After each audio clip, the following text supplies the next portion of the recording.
বহু বছর পরে আপনাদের সাথে দেখা হলো, 22 বছর পরে।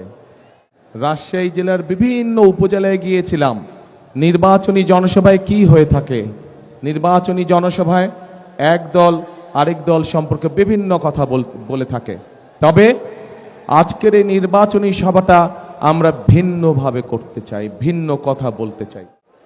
যখনই অন্য জেলার মানুষ রাজশাহী নিয়ে কথা বলে, তখনই দুটো বিষয় তাদের চোখের সামনে ভেসে ওঠে। প্রথমে কোন জিনিসটা ভেসে ওঠে বলেন তো? কোন জিনিসটা প্রথমে? রাজশাহী বললেই কোনটা বোঝায়? পদ্মা নদী, পদ্মা নদী, পদ্মা।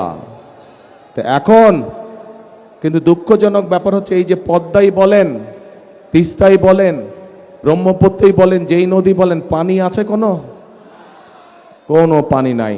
পদ্মার সাথে যেই খালগুলো, সেগুলোতে কোনো পানি আছে? কোনো পানি নাই। এরপরে আসেন, রাজশাহী বললে কি বোঝায়? শিক্ষা নগরী, তাই তো? শিক্ষা নগরী বোঝায়।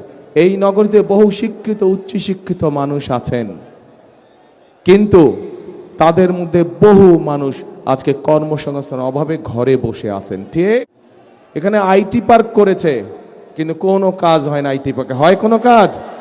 কোনো কাজ হয় না।